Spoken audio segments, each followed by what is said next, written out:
Alright, this is going to be my video talking about grind methods on different knife blades. I'm not the expert on grinding and I'm not a knife maker, so I'm going to tell you that up front. However, I am going to discuss just some basics of knife grinds in as much detail as I can within 10 minutes, and hopefully that'll answer some questions for the new guys that are learning about it, and maybe you need to choose a certain grind pattern for your knife needs. Here it goes. This is a Gerber Spectre. It's a folding tactical knife. I'm not going to discuss it in this video. I might do a video on it later. However, I'm going to use it as an example of a knife that needed to be reprofiled. And when I say reprofiled, what I mean is in order to get maximum sharpness out of this blade, it had to be reground. And it had to be reground by someone who has the proper equipment and the proper skill. And by the way, that's not me. I don't have either. But I did realize that this thing was not sharp enough as it came, and I'm going to tell you why. Now let's look at this grind pattern on the Spectre, and I'm going to refer to this kind of grind as a compound grind. In other words, it has a flattened portion right here. See how that part of the blade is flat? And we actually don't start attempting an edge or a grind to the edge until about midpoint on the spine of this particular blade.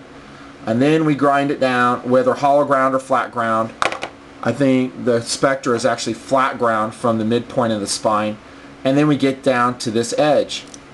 Now the problem with all mid grinds like this one are compound grind, meaning that there's a lot of flat portions or facets or swages or whatever, as opposed to a flat grind, and this is just my opinion, is that in order to make our blade sharp, we need to terminate to a very shallow angle. The reason razor blades are so sharp is because they're so thin. If we looked at the cross section of a razor blade, they're very, very thin. Again, this is very enlarged and probably not the best drawing in the world. Now that Gerber Spectre had a blade that the grind once again didn't start till mid-spine, and then they flat grind it. And again, this is a huge enlargement, bear with me. And then they flat grind it, and now how do we get a sharp edge out of here? Now we could, and this is how it came from the factory, they can go with a steep grind like this here, and it just isn't sharp enough. So what had to be done is we had to do some different relief cuts to the blade and push that geometry back, make it more shallow. So, and I'm not doing the best job drawing this, instead of a very steep angle like so, and again I'm exaggerating this, we're going to go with a shallower angle like this. See the difference? And by getting that, and then we grind the relief cuts and actually terminating edge from there, this is going to be sharper, because if you try to grind it from here, it's a much thicker edge. And that's kind of how the knife came, like this, and that wasn't very sharp. So by regrinding it by a professional knife sharpener or someone who knows what they're doing with the proper equipment,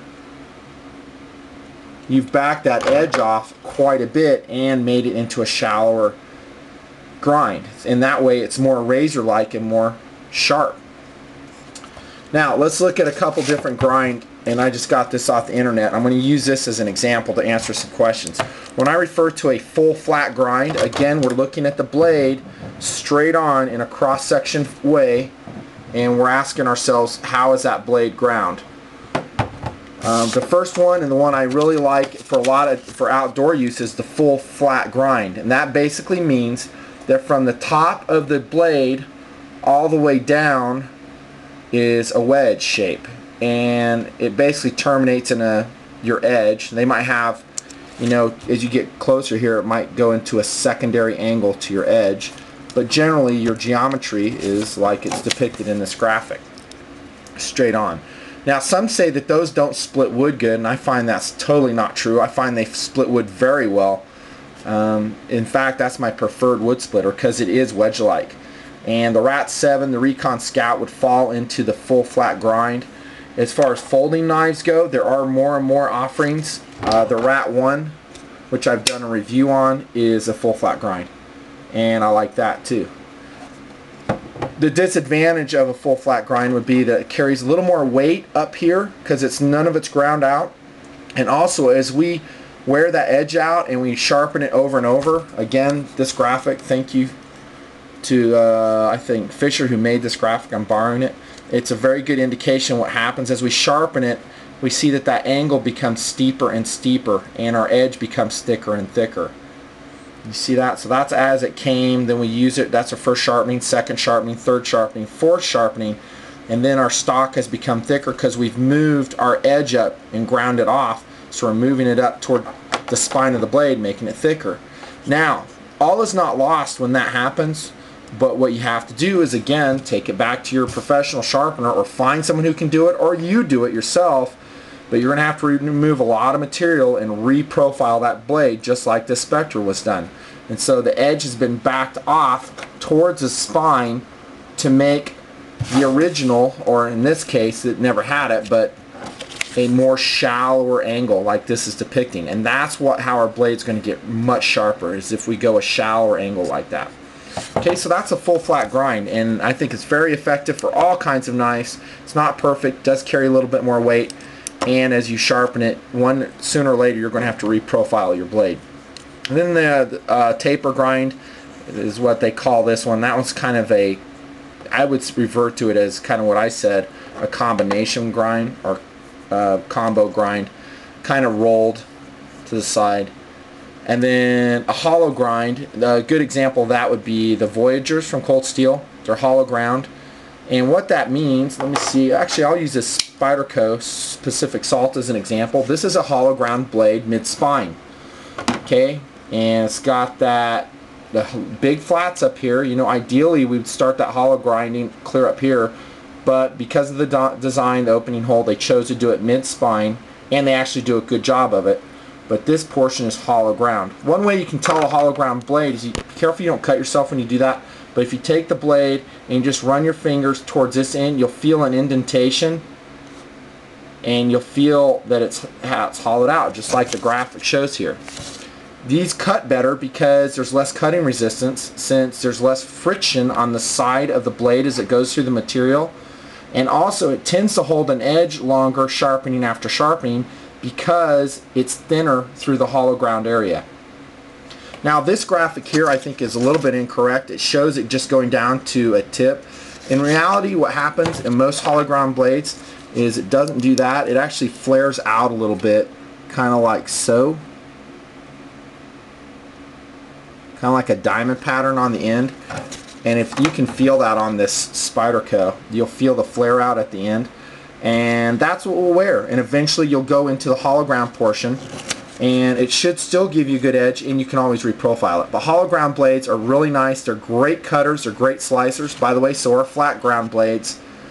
But hollow ground are known for their slicing ability. They're harder to make, and it's harder to get a hollow ground blade to look nice, and it's harder to grind and also finish it. So they're generally more expensive. Just depends. I mean, Spydercos aren't that expensive.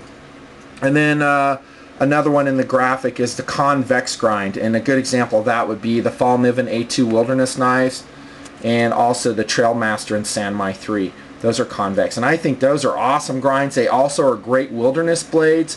They split wood very effectively.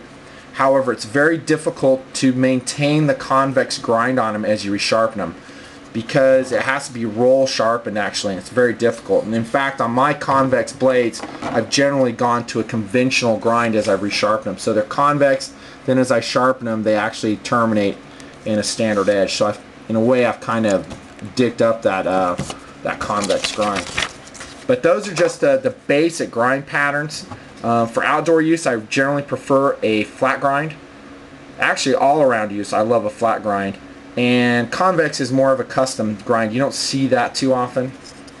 But the main point to get away from this is that sooner or later, as you use material off that blade, your angle will get thicker, as this graphic shows, and you're going to have to take it to a sharpener or do it yourself and reprofile that blade so you can get that shallower angle and restore the sharpness to that blade.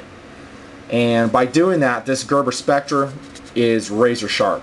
and it will stay so. I'll just regrind it again if I have to. But see how far the grind had to go up the spine in order to get that shallow angle. There you go, Nutnfancy.